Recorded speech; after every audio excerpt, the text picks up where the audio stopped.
Russell Brand, the famous comedian slash actor slash ex-husband of Katy Perry, faces serious allegations following claims of sexual misconduct in the past. Metropolitan Police is investigating at the moment, and at this point in time, nobody really knows if the allegations that the Sunday Times and the British Channel 4 made against Russell Brand by referring to statements of 4 women will actually go to court. Which means this could turn out in a lot of ways. Maybe Russell Brand will face serious legal charges, but maybe he won't, because maybe the evidence supporting the claims of the accusing women will turn out to be too thin. We simply don't know yet. But of course the media has already convicted him, calling Russell Brand names and being more than eager to destroy this man. Because it sells, of course, prematurely hating on people, and it became more and more clear in recent years that a lot of media outlets, also a lot of reputable ones, have long quit even trying to be moderate and objective, but instead reporting in the most sensational way possible to hook the most amount of people possible. Okay, the mainstream media is one thing, but what is actually even more shocking is that YouTube decided to completely demonetize Russell Brand's YouTube channel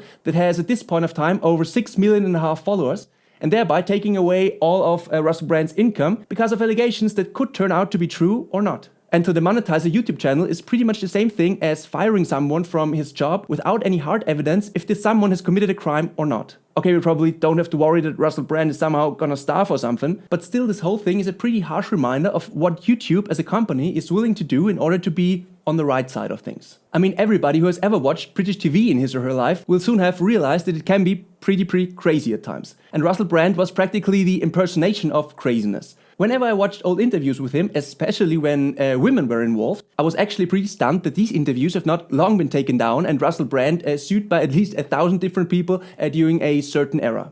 But somehow Russell Brand was everybody's darling anyways, until he blew up on YouTube. Much like Joe Rogan, Russell Brand talks about pretty contentious topics on his channel, and not seldomly taking the opposite stances of the mainstream media, and therefore being labeled a conspiracy theorist by Wikipedia, for example. His videos regarding certain topics were repeatedly taken down by YouTube, but he was never actually fully demonetized before. And now in regards to the current allegations, YouTube states that Russell Brand violated their creator responsibility policy, writes The Telegraph. This creator responsibility policy states that, quote from the YouTube website, "As a YouTube creator, you should remain responsible both on and off the platform. If we see that a creator's on and or off-platform behavior harms our users, community, employees, or ecosystem, we may take action to protect the community." As noble as this may sound on the surface, it's pretty scary actually. Because it theoretically means that if a creator behaves in a way that YouTube considers harmful, even off-platform, you are pretty much out. Because being demonetized doesn't only mean that you don't get no money anymore.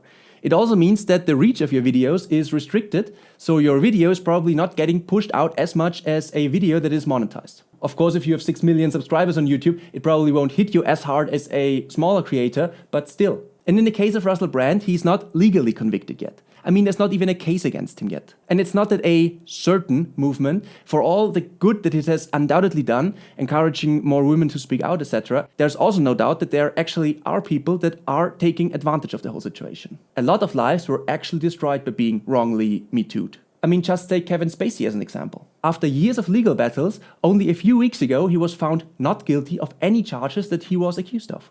But Kevin Spacey's life and reputation were destroyed at the height of his career that was still ongoing at this time. Will he ever recover from more than 5 years of being depicted and regarded as a serial rapist by most of the Western world? Will he become a Hollywood A-list actor again, or will he just subconsciously be regarded as a perpetrator by a potential audience until the end of his time, causing his future movies to flop? The point is, we don't know. We don't know if his career will recover, and we also don't know if his psyche will recover after all the hate he was faced with. I mean, after this episode in his life, will Kevin Spacey even be able to be as amazing an actor as he used to be? We don't know. And I mean, examples like this could at least make media outlets more careful to prematurely judging people. And that YouTube just followed the lead of the mainstream media is probably not the wisest thing that they could have done. I mean, if Russell Brand is legally convicted, then yes, cut ties with him. But if he's not, the presumption of innocence should still be valued. Because YouTube is not a media outlet per se, it's a platform that hosts millions of creators, and millions of creators depend on the platform to make a living.